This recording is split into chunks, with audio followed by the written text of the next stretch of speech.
오늘 보실 말씀은 신약성경 마태복음 6장 31절부터 34절까지 말씀입니다. 그러므로 염려하여 이르기를 무엇을 먹을까 무엇을 마실까 무엇을 입을까 하지 말라. 이는 다 이방인들이 구하는 것이라. 너희 하늘 아버지께서 이 모든 것이 너희에게 있어야 할 줄을 아시느니라. 그런즉 너희는 먼저 그의 나라와 그의 의를 구하라. 그리하면 이 모든 것을 너희에게 더하시리라. 그러므로 내일 일을 위하여 염려하지 말라. 내일 일은 내일이 염려할 것이요 한날의 괴로움은 그날의 저가니라. 아멘. 오늘 본문 말씀으로 우리 먼저 그의 나라와 의를 구하라는 말씀 같이 나누기를 원합니다. 인간은 모두 다 아는 것처럼 영적인 존재입니다. 종교적인 존재죠. 그래서 인간 역사 이래로 항상 존재하고 있었던 것이 바로 종교입니다. 무엇인가를 예배하고 제사하고 이런 일들이 역사 이래로 계속 있었습니다.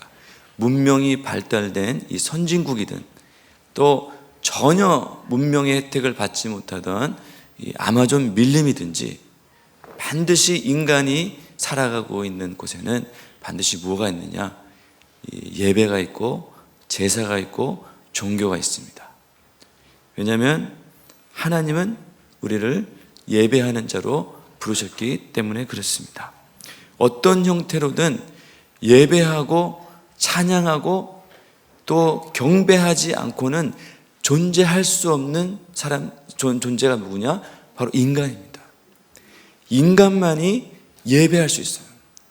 인간만이 제사하고 인간만이 기도하고 인간만이 또 예배하고 찬양합니다. 개들이 아무리 똑똑해도 모여서 예배하고 찬양하고 그런 일 없어요.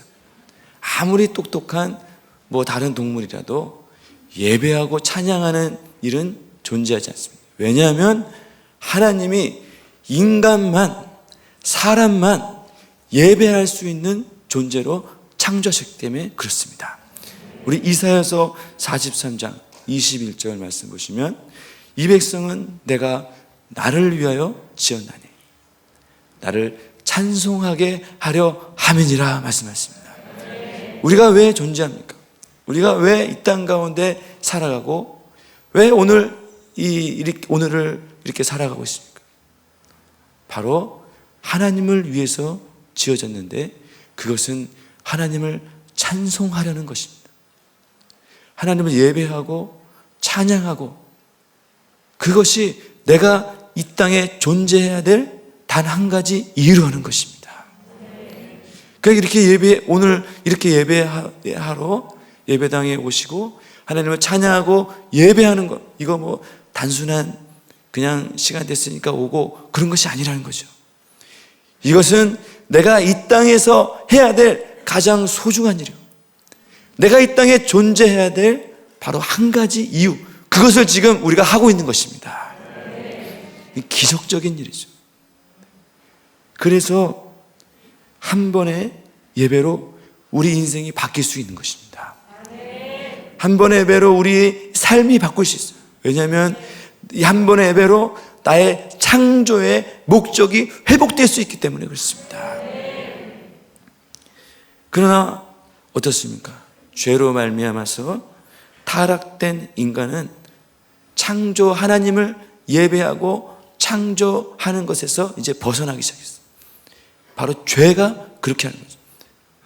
그래서 인간의 본성은 누군가를 예배하지 않고는 살 수 없는 자이기 때문에 하나님 외에 다른 신을 섬기게 되었다는 것입니다. 하나님을 나의 주인으로 모셔드리지 않으면 그냥 가만히 있을 수가 없어요. 그래서 다른 신, 다른 주인을 찬양하고 다른 주인을 예배하고 그렇게 되었다는 거죠. 그래서 하나님으로부터 받아야 될 위로와 또 기쁨과 평안, 또 나의 존재의 의미, 그것을 무엇으로 대체하기 시작하는가? 다른 신을 통해서, 다른 주인을 통해서 이런 평안을 얻게 되는 것입니다. 여러분, 요즘에 사시면서 무엇 때문에 평안하고 무엇 때문에 기쁘고, 여러분 무엇 때문에 감사가 되고 무엇 때문에 은혜가 되십니까? 한번 잘 생각해 보십시오. 무엇이 여러분의 인생에 평안과 안식과 위로를 줍니까? 뭘 하면 기쁘고 신나고, 뭘 하면 정말 내가 살아있는 것 같다. 정말 이거 하면은 나 진짜 나의 삶에 기쁨이 막 솟아오르고. 그게 뭡니까? 그게 바로 우리가 섬기는 주인입니다. 그것이 우리가 예배하고 찬양하고 있는, 실제적으로 나를 다스리고 있는 존재라는 거죠. 여러분, 내가 현재 예배하고 찬양하고 있는 대상이 바로 그거예요. 교회는 다니고 신앙도 하고 예배도 드리지만 내 인생을 실제적으로 주관하고 내 인생을 진짜로 나의 주인이 되는, 그것이 바로 그겁니다. 그래서 내 인생의, 여러분, 진짜 주인이 누군가? 내 인생을 내가 진짜로 예배하고 찬양하고, 그것이 바로 내 인생의 진짜 문제입니다. 교회에 나오고 안 나오고, 그것이 내 인생의 진짜 문제가 아니라 정말 내 인생의 진짜 주인이 누구냐? 내가 진짜 예배하고 내가 진짜 찬양하고 내가 진짜 높여드리고자 하는 그 존재가 누군가? 그것이 내 인생의 정말 중요한 문제가 되는 거죠. 그래서 내 인생의 결론은 내 주인이 누군가, 내 인생의 진짜 주인이 누구고, 내가 예배하고 의지하고 있는 대상, 그래서 나를 다스리고 있는, 지배하고 있는 대상이 누구인가, 그것에 달려있다는 것입니다. 기독교인은 일주일에 한 번 예배 오고, 일주일에 정한 시간에 기도하고, 정한 시간에 말씀 보고, 그런 것이 아닙니다. 하나님을 나의 인생의 진짜 주인으로 모셔드리는 사람입니다. 하나님을 위해서 사는 것입니다.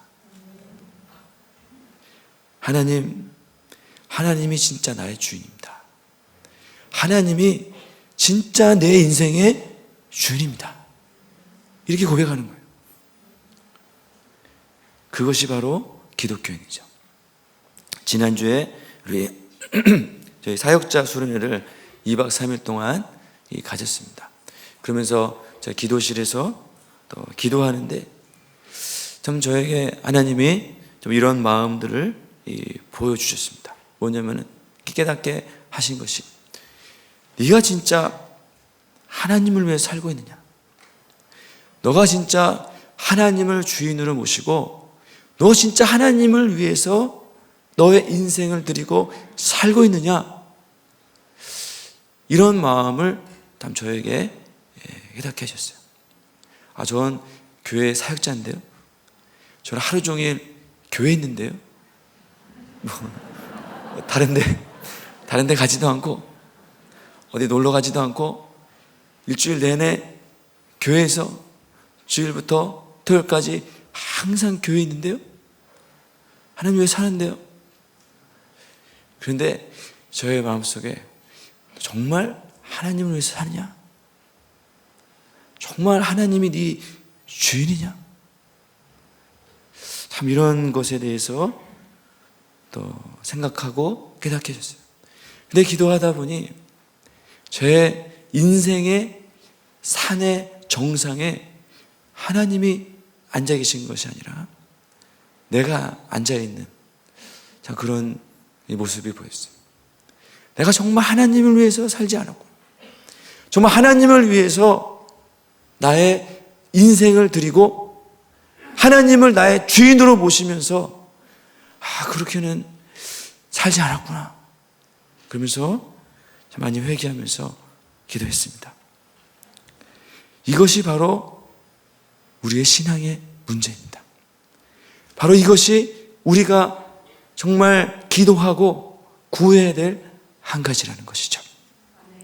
오늘 말씀을 통해서 그것을 보려고 합니다. 오늘 말씀을 통해서 정말 하나님의 나의 인생의 주인으로, 또 하나님 나라의 백성으로 이렇게 살아가시는 저와 여러분 되시기를 바라겠습니다. 첫 번째는 이방인들이 구하는 것이요. 이방인이라는 것은 다른 종류의 사람이라는 것이 아니라 하나님을 믿지 않는 사람을 말하는 거죠. 하나님을 주인으로 삼지 않는 사람들입니다. 하나님이 나의 주인이 아니에요. 이 사람들이 어떤 인생을 사는가? 하나님을 주인으로 삼지 않을 때, 하나님을 나의 주인으로 삼지 않을 때, 그러면 아무것도 안 하고 사는가? 그게 아니죠. 아무것도 예배하지 않고, 아무 것에 다스림 받지 않고 그렇게 사느냐? 그런 사람은 존재하지 않습니다. 반드시 무엇인가를 섬기면서 살게 돼 있어요. 그런데 그게 뭐냐? 오늘 예수님은 6장 이 전반에 걸쳐서, 특별히 6장 19절에서부터 쭉 이어서 그 말씀을 하고 있는데, 하나님을 떠난 인간이 무슨 신을 섬기고 있느냐? 하나님을 떠난 인간의 주인이 누구냐? 그거에 대해서 6장 19절부터 쭉 설명하시는 거예요. 그 대표가 뭐냐? 바로 재물입니다. 물질이에요. 그러니까 물질은 이 세상에 가장 많은 사람들이 섬기는 신입니다. 오늘 본문 바로 앞절에 보면 예수님이 이런 말씀을 하셨어요. 마태복음 6장 24절에 보면 뭐라고 되어 있냐면은, 한 사람이 두 주인을 섬기지 못할 것이니 혹 이를 미워하고 저를 사랑하거나 혹 이를 중히 여기고 저를 경히 여김이라. 한 사람은 두 주인을 절대로 섬길 수 없다, 이거죠. 그러니까 한 사람에게는 한 주인만 있다는 거예요. 우리의 인생 속에는 여러 주인이 있을 수가 없어요. 나의 주인, 나는 누구의 종이냐? 한 주인만을 섬기게 된다는 거죠. 그래서 한 사람을, 어떤 주인은 미워하고 어떤 사람은 사랑하게 돼 있어요. 중히 여기고 경히 여기는 이런 일들이 우리 인생 속에서 이루어지는데, 그런데 예수님이 아주 독특한 표현을 하셨단 말이에요. 뭐라고 했냐면은, 너희가 하나님과 재물을 겸하여 섬기지 못하느니라 했단 말이에요. 그러니까 모든 인간이 두 주인을 섬길 수가 없는데, 하나님과 경쟁하고 있는, 하나님을 섬기지 않는 대다수의 사람들이 섬기고 있는 신이 뭐냐? 재물이라는 거예요. 재물. 본문의 재물이라는 뜻은 원문에는 만몬이라고 되어 있습니다. 그러니까 만몬, 신인 거죠. 재물은 여러분 단순한 물질이 아닙니다. 금은 그냥 금덩어리가 아니에요. 5만 원짜리 지폐는 단순히 종이가 아닙니다. 물질은 권능을 가진 영적 존재예요. 하나님을 떠난 인간이 무슨 신을 섬기느냐? 재물의 신을 섬기고 있어요. 당시도 그렇지만 오늘날도 마찬가지죠. 많은 사람들이 사모하고, 그러면 사모가 되죠. 사모하고 사랑하고 얻고 싶고 위로를 얻고 찬양하고 경배하고 얻기 위해서 정말 사모하고, 그게 뭡니까? 물질이죠. 만몬신을 섬기는 거예요. 재물과 돈은 단순한 것이 아니라 영적 힘을 가진 영적인 존재, 권능이 있어요. 능력이 있고 힘이 있어요. 찬양과 경배의 대상이 되는 것이 물질입니다. 우리가 물질을 우습게 보면 안 돼요. 물질은, 재물은 영적인 힘을 가졌습니다. 그래서 우리도 주위에 많은 그것을 보면 정말 우애 좋고 사이 좋고 정말 다복하고 이렇게 이런 좋은 가족들이, 친척들이, 정말 이런 좋은 관계에 있었던 가족들이 주로 무슨 문제 때문에 철천지 원수가 됩니까? 서로 뭐 이렇게 감정이 상하고 싸우고 그러면 쉽게 뭐 해결할 수 있어요. 화해돼요. 그러나 평생 얼굴도 안 보고 원수가 되고, 그게 뭡니까? 주로 유산 문제, 재산 분할 문제, 이런 문제에 걸리면 그렇게 화목하고 그렇게 친밀한 관계를 완전히 파괴할 수 있는 그런 능력이 있다는 거예요. 이게 물질의 힘입니다. 만몬신의 힘입니다. 그래서 탐심은 우상 숭배니라. 재물을 사모하고 재물을 탐하는 거 우리가 주의해야 돼요. 그것을 성경은 우상을 숭배하는 것이다, 만몬신을 섬기는 것이다, 이렇게 말했다는 거예요. 그래서 이방신, 이방인들, 또 하나님을 주인으로 삼지 않는 이 사람들은 무엇을 구하게 되느냐? 이러같이 재물을 섬기고 세상 신을 섬기고 있는 사람들은 무엇을 구하는 삶을 사는가? 첫 번째는 보물을 땅에 쌓아두는 인생을 살게 된다는 거죠. 하나님을 주인으로 삼지 않는 사람들, 하나님을 주인으로 삼지 않은 사람들의 인생의 목표가 바로 이겁니다. 재물을 쌓는 것. 재물을 자기 주인으로 삼는 사람들의 모습이 재물을 쌓아두는 삶입니다. 왜 그렇게 했습니까? 왜 그렇게 했습니까? 만몬신이 시킨 거죠. 쌓아두면서 살아라. 그것이 너에게 행복과 안전과 평안과 기쁨을 주리라. 사실 이것에 대해서 반론을 제기할 사람이 누가 있습니까? 아무도 없죠. 그런데 예수님은 이렇게 말씀하셨어요. 마태복음 6장 19절에 너희를 위하여 보물을 땅에 쌓아두지 마라. 거기는 좀과 동록이 해하며 도둑이 구멍을 뚫고 도둑질하느니라. 예수님은 보물을 쌓아두는 인생을 살지 마라. 왜 그렇습니까? 이것은 이 세상 만몬신의 가르침이라. 만몬이 가르치고 전파하는 만몬신의 복음이에요. 만몬신이 전하는 진리라는 거죠. 그러니까 이것에 습득되고 이것을 숭배하는 사람들은 이 세상의 물질을 쌓아놓는, 누구를 위해서? 너를 위해서, 나 자신을 위해서 쌓아두는 인생을 살게 된다는 것입니다. 그것을 사랑하고 탐하고 집착하고 물질을 경쟁적으로 취하려고 하는 이런 인생을 사는 것입니다. 사람들이 이 땅에서 재물을 쌓아두려는 이유가 뭡니까? 왜 물질을 쌓아두죠? 여러분, 물질을 왜 많이 쌓습니까? 쌓으려고, 없어도 쌓으려고 그러죠. 많이 없어도 쌓고 싶어요. 막 쌓고 싶어요.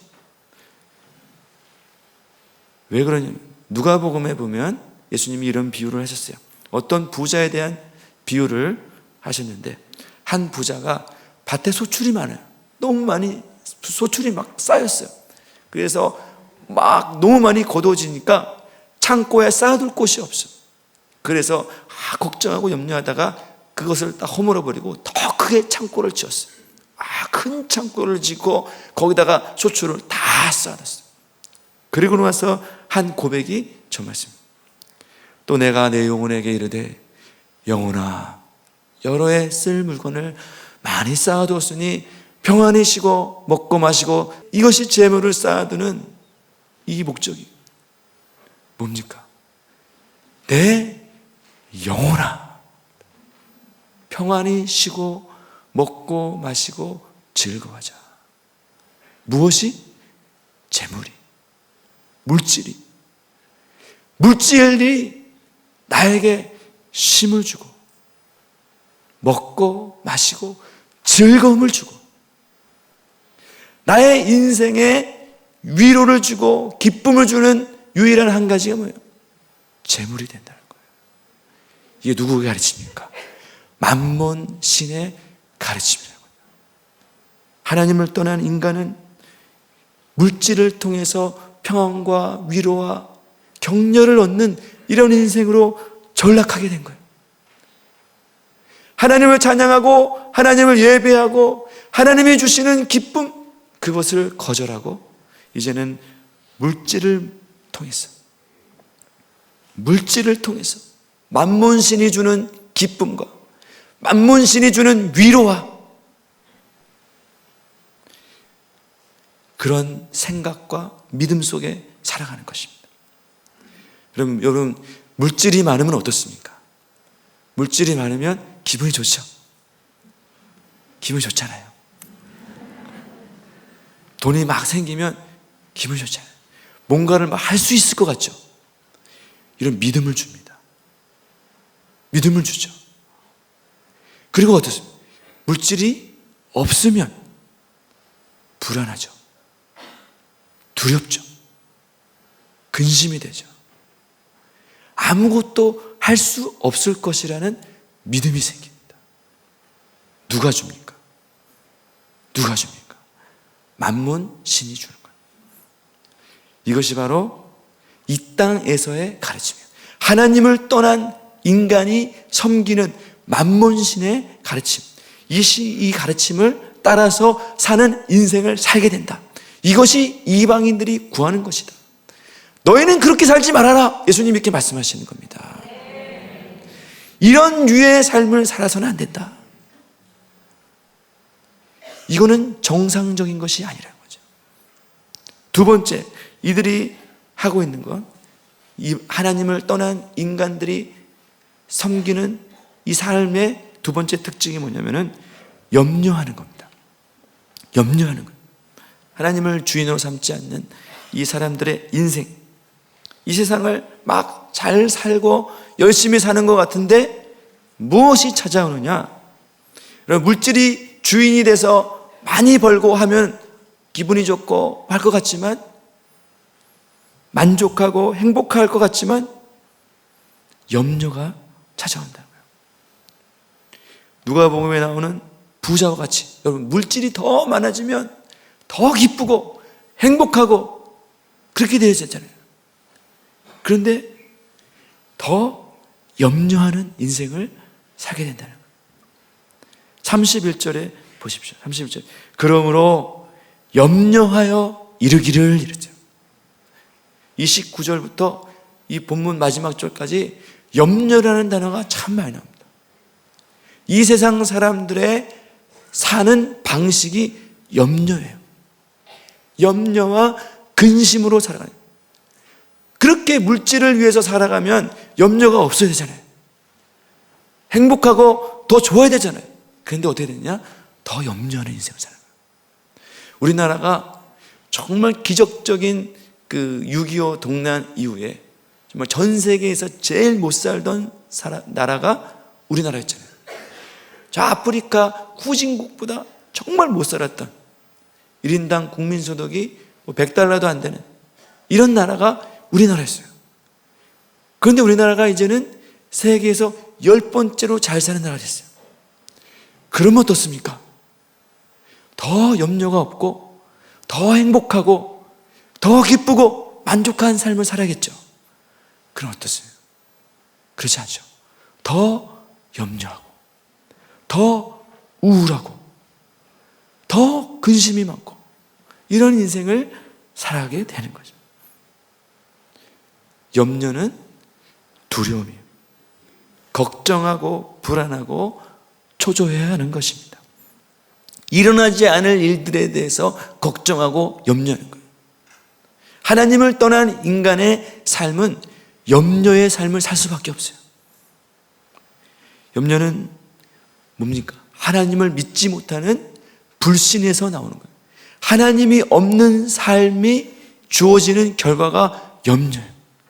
불안한, 그냥 성격이 소심하다, 성격이 좀 걱정이 많다, 이런 차원이 아니에요. 하나님을 믿지 못하는 불신에서 나오는 것이죠.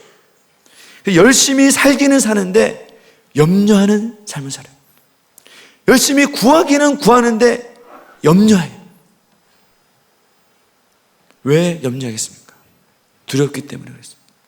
믿음으로 살지 않기 때문에, 걱정과 근심으로 살게 되는 거예요. 이것이 바로 세상 사람들이 살아가는 라이프 스타일. 자기 문제에 매여서 자기 문제를 염려하고 살아가다가 그냥 끝나버리는, 그것이 바로 이 세상 사람들의 모습이라는 것이죠. 그러나 믿음의 사람은 그렇지 않습니다.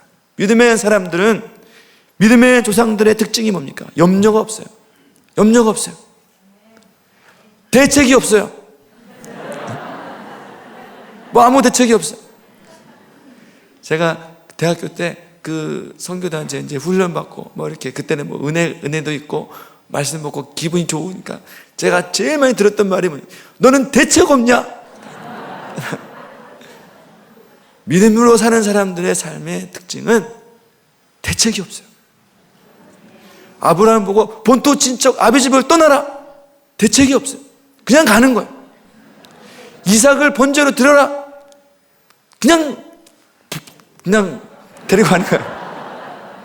요단강을 건너라. 건너는 겁니다. 홍해를 건너라. 그럼 가는 겁니다.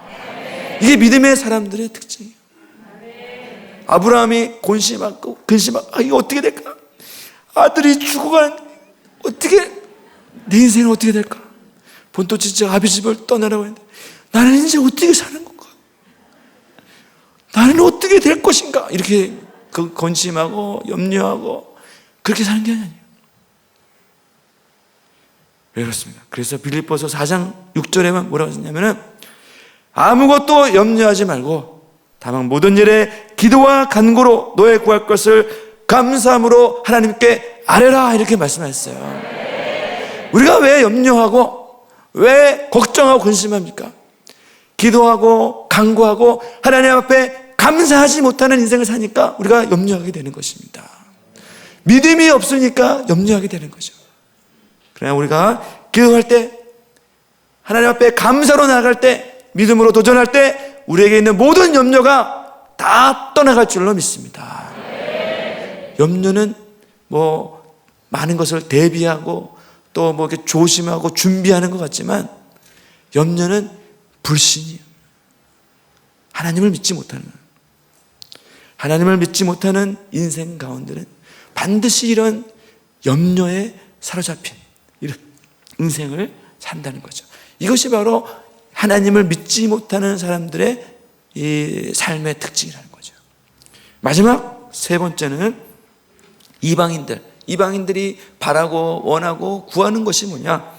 먹고 마시고 입을 것이라는 거죠. 하나님 주인으로 삼지 않는 그런 인생. 무엇에 대해서 근심하고 무엇에 대해서 염려하고 걱정하느냐? 이 사람들이 하나님을 믿지 못하는 인생이 뭘 걱정하고 그렇게 염려하느냐? 와, 북한이 미사일을 쏘는 이 국제 정세가 어떻게 될 것이냐? 환경 오염 어떻게 될 것이냐? 러시아 우크라이나 전쟁 어떻게 될 것이냐? 나의 인생이 어떻게 될 것이냐? 천국이 어떻게 될 것이냐? 이것을 염려하는 게 아니에요. 뭘 염려할까? 뭘 먹지? 뭘 마시고? 뭘 입지? 이거예요. 우리 사람들의 사는 인생을 보십시오. 결국은 그겁니다. 뭘 먹나? 뭘 입나? 뭘 마시나? 뭘 타나? 어디서 사나? 이겁니다. 이런 인생 문제에 매여서 그런 것을 염려하면서 살아가게 된다는 것입니다. 결국은 그 문제로 돌아가게 돼 있어요. 결국은 추구하고 바라고 원하는 문제가 바로 그거예요. 우리도 마찬가지예요. 우리도 믿음이 없이, 우리도 믿음이 약해지면 결국 돌아가는 문제가 뭡니까? 이방인들처럼 살게 돼요. 뭘 먹나? 뭘 입고? 어디 살고? 뭘 타고? 뭘 입고? 그러니까 예수 믿는 구원받은 사람들이 믿음 없는 사람이 구하는 것처럼 그런 부류의 이 땅 차원의 인생에 머물게 된다는 거죠. 여러분, 이것이 왜 어리석어? 그러면은 먹지도 먹을 거 구하지 말고, 그러면은 입을 거 구하지도 말고, 그런 인생을 살라는 말인가? 먹고 다니라는 말인가? 먹지도 말라는 말인가? 그런 말이 아니죠.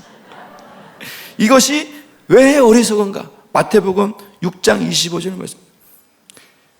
그러므로 내가 너희에게 이르노니, 그 앞절에 보니 예수님이 말씀하셨어요. 목숨을 위하여 무엇을 먹을까 마실까 무엇을 입을까 염려하지 말아라. 이렇게 해서 말아라. 왜 그러냐? 목숨이 음식보다 중하지 아니하며 몸이 의복보다 중하지 아니하냐, 이렇게 말씀하셨습니다. 구하지 말라는 것이 아니에요. 더 중요한 것이 있다는 거죠. 내가 먹고 입고 자고 마시고 하는 것보다 더 중요한 것이 있다는 것입니다. 그게 뭡니까? 목숨이 음식보다 중요하다. 목숨이 그렇게 중요한 건데, 천하를 얻고도 자기 목숨을 잃으면 무슨 소용이 있습니까? 그러니까 정말 이 땅에 살면서 소중하게 생각해야 될 것이 나의 영적 생명, 나의 목숨, 하나님 나라의 천국, 이것이 정말 중요한데, 이것은 놔두고 먹을 것, 입을 것, 이걸 찾는 것, 이것이 어리석다는 거죠. 그렇게 하지 말아라. 그렇게 하지 말아라. 이렇게 말씀해 주고 있는 거예요. 이것은 어리석은 인생이다.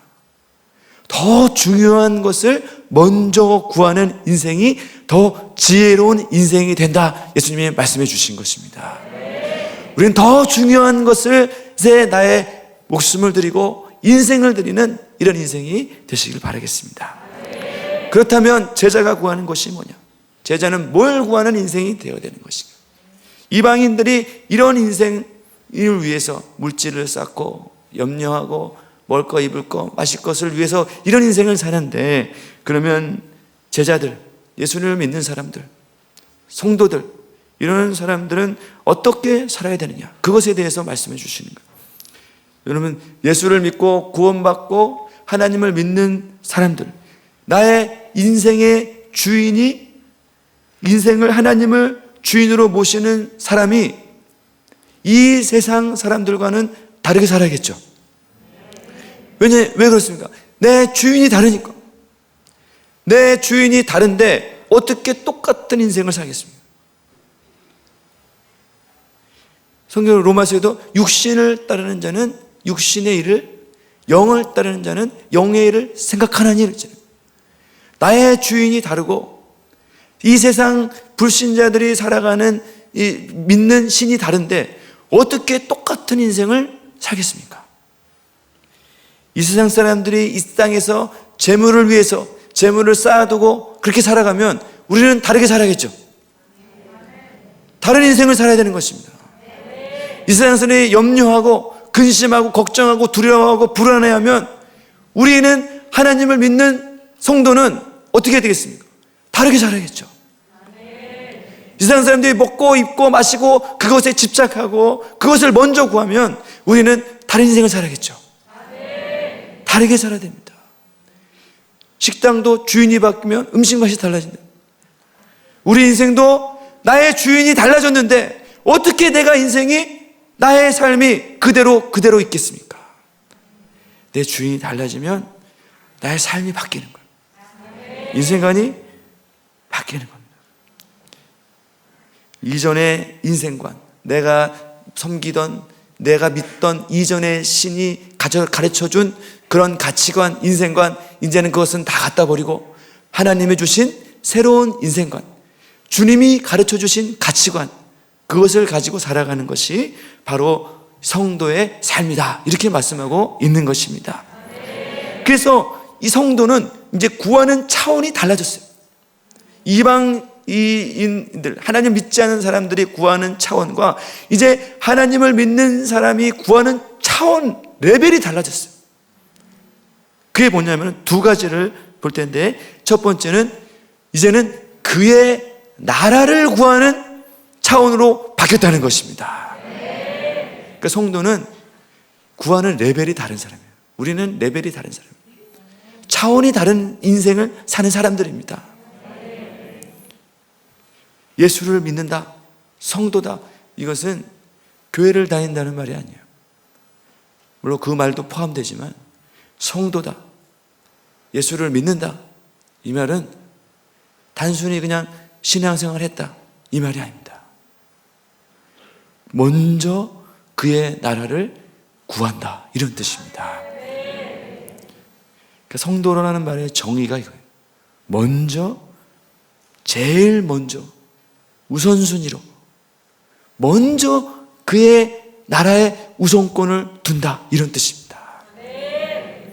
먼저라는 단어가 중요하죠. 먼저라는 단어. 그의 나라가 우선순위가 되는 거예요. 다른 거 다 하고 남는 시간에 하나님 나라를 구하는 게 아니에요. 여유가 있을 때, 한가할 때 섬기는 것이 아니에요. 제일 먼저 나의 인생의 제일 첫 자리에 그의 나라를 구하는 것입니다. 먼저 그의 나라를 구하라, 예수님이 명령하십니다. 그래서 자세히 볼 것은, 우리가 구할 것은 뭐라 했습니까? 먼저 그의 나라를 구하라 했어요. 여러분, 나의 나라가 아닙니다.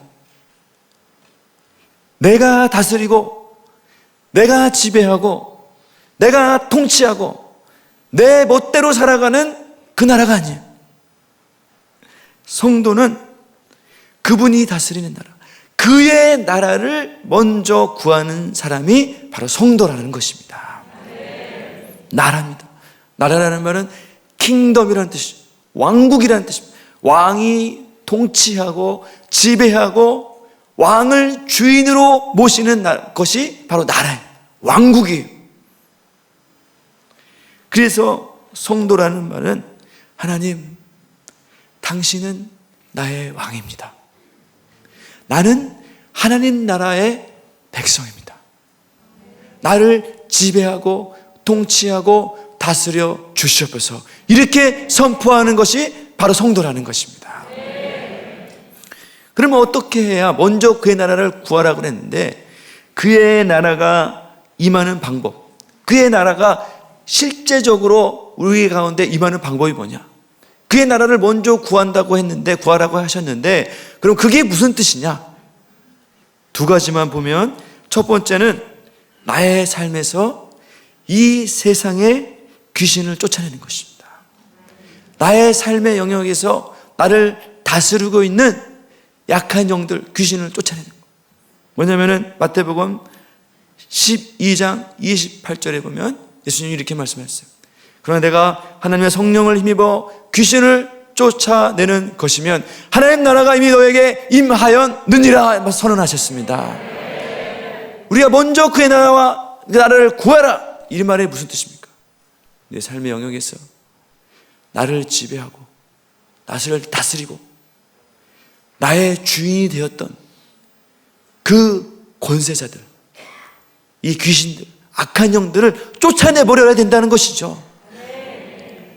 실제적으로 나를 다스리고 있었던, 나의 주인 행세했었던, 나를 지배했었던, 나에게 주인 행세하고 있었던 그 사람, 그 존재들을 쫓아내버려야 되는 거예요. 그래야 그것이 바로 하나님 나라가 내 삶에 실제적으로 임하는 방법입니다. 내 삶에 귀신이 다스리고 있는 그런 영역이 더 이상 이 악한 영들이 다스리지 못하도록 그것을 거역하고 대적하고 쫓아내고 성령께서 다스리도록 그렇게 해야 한다는 것입니다. 하나님 나라는 말에 있지 않고 능력에 있느니라 말씀하시잖아요. 하나님은 왕입니다. 하나님 내 삶의 주인입니다. 하나님 나라가 임하시옵소서, 말로만 하는 것이 아니죠. 말로만 하는 것이 아니죠. 실제적으로 그것을 다스리고 지배해야 그 나라에 속하게 되는 것입니다.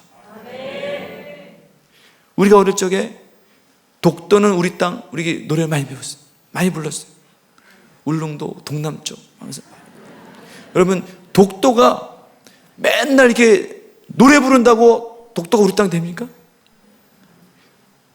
일본 애들 미워 하면서 나쁜 왜 저러냐 하면서 이렇게 욕한다고 독도가 우리 땅 돼요?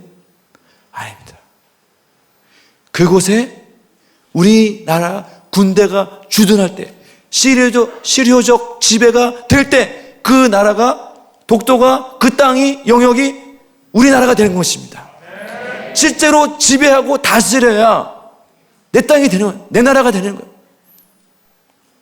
말만 하고 노래 부르고 그런다고 내 땅이 되는 게 아니에요. 마찬가지로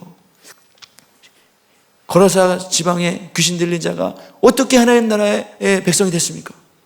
실제적으로 그 귀신 들린 자를 다스리고 있었던 그 사람을 지배하고 있었던 악한 영이 쫓겨나가니까 하나님 나라의 백성이 되어버린 것이에요.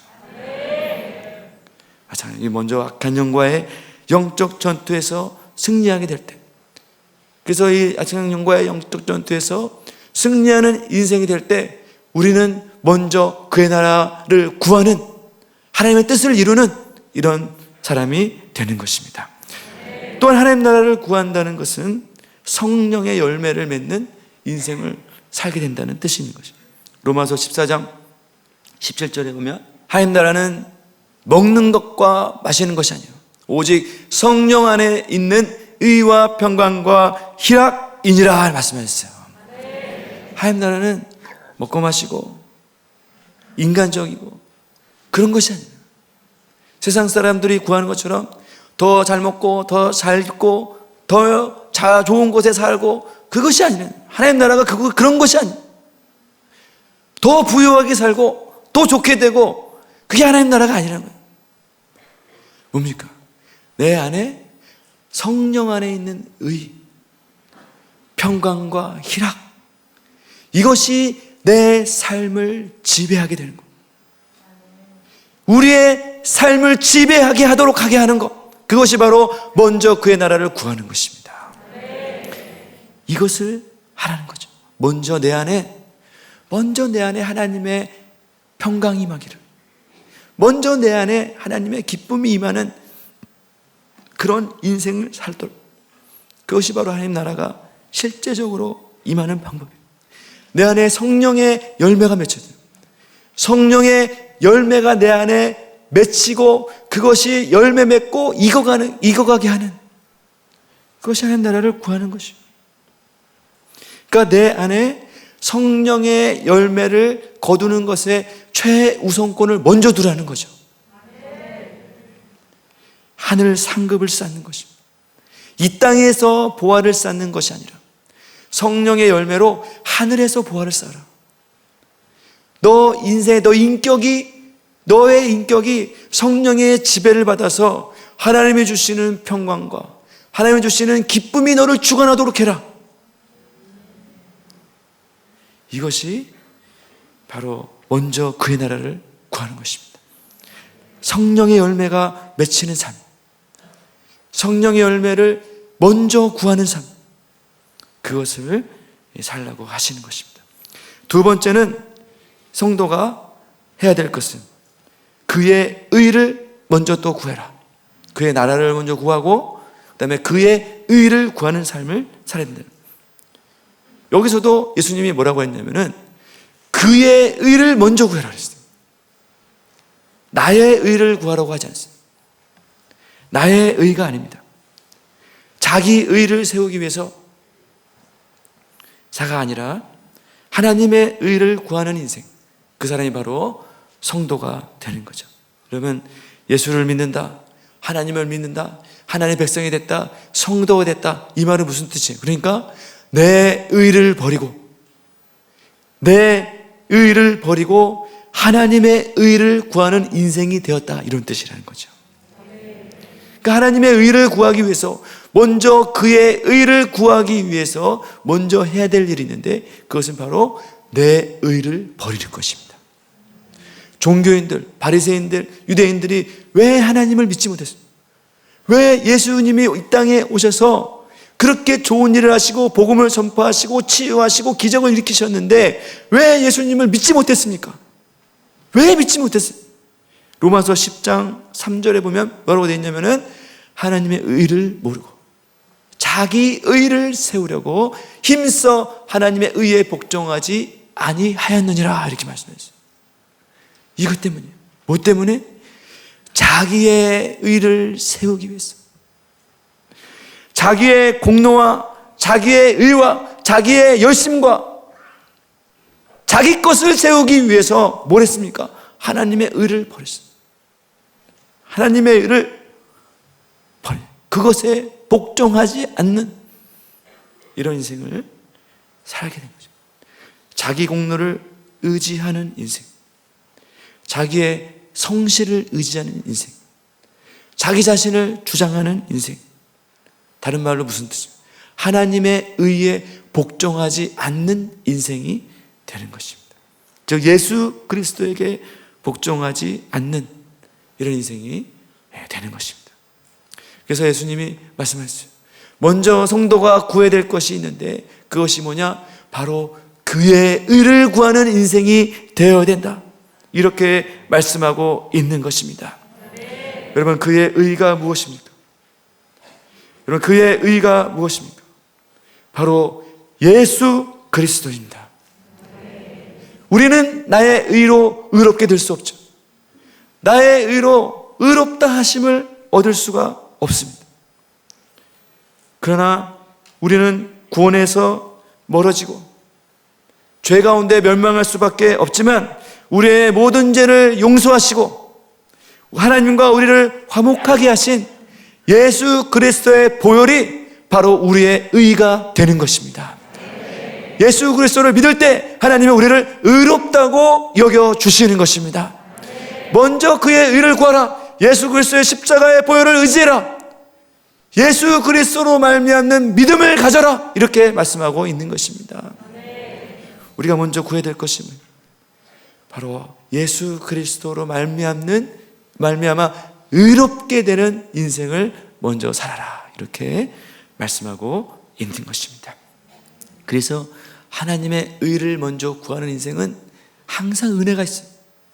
내가 실패하거나 넘어지거나 낙담하거나 절망해도 예수 그리스도로 말미암는 의를 구하고 찾기 때문에 예수님의 용서와 사랑이 항상 그 사람에게 넘쳐나게 되는 것입니다. 결론적으로 성도는 이 세상 차원에서 벗어나서 새로운 삶을 사는 사람들입니다. 세상 사람들처럼 이 세상에 물질 쌓는 그것에 인생의 목표를 삼고 인생을 걸고 염려하면서 먹고 입고 마시는 그런 인생을 사는 사람들이 아니죠. 먼저 그의 나라와 의를 구하는 인생이 바로 성도의 삶이라는 것입니까? 그러면 어떻게 됩니까? 먼저 그의 나라와 의를 구하면, 세상 사람들처럼 살지 않고 먼저 그의 나라와 의를 구하면 어떻게 됩니까? 나는 망하고 더 못 살고 억울하게 됩니까? 세상 사람들은 다 재물 쌓고 저렇게 열심히 살고 먹고 마시고 일하고 이런 일에 힘쓰고 있는데 나는 먼저 그의 나라와 의를 구하면 정말 초라해지고 궁색해지고 비참한 이런 인생을 살게 되느냐? 아니죠. 33절 말씀 보시면 예수님 말씀하셨어요. 같이 한번 읽겠습니다. 시작. 그런즉 너희는 먼저 그의 나라와 의를 구하라. 그리하면 이 모든 것을 너희에게 더하시리라. 아멘. 이렇게 약속해 주셨습니다. 그리하면, 이것이 중요하죠. 그리하면, 먼저 그의 나라와 의를 구하면 그 사람들에게 무엇이 주어집니까? 이 모든 것을 이 앞절에 보면 너에게 이것이 있어야 할 줄을 아시느니라 했어요. 하나님이 우리가 있어야 될 거 모르시는 분이 아니에요. 있어야 될 거 다 아세요. 뭐가 있어야 될지, 뭐가 필요한지 다 아세요. 하나님의 우리의 최고의 공급자가 되어주십니다. 그 하나님이 이 모든 것을 너에게 더하시리라 말씀해 주셨어요. 여러분, 더하시리라, 누가 더하게 하십니까? 하나님이 더하게 하신다는 거죠. 더하시리라, 이 말은 더할 수도 있다, 더해질 수도 있다. 그런 뜻이 아니에요. 반드시 내가 너에게 더해 주고야 말리라. 반드시 그렇게 하고야 말리라. 하나님이 그렇게 말씀해 주시는 것입니다. 이런 말 믿음으로 나갈 때, 먼저 그의 나라와 의를 구할 때, 이번 한 주간도 이 말씀을 의지해서 나갈 때 정말 하나님이 주시는, 나에게 이 모든 것을 더해 주시고야 말리는 그 하나님의 성품을 체험하고 하나님을 믿는 성도의 삶을 살아가시는 저와 여러분 되시기를 바라겠습니다.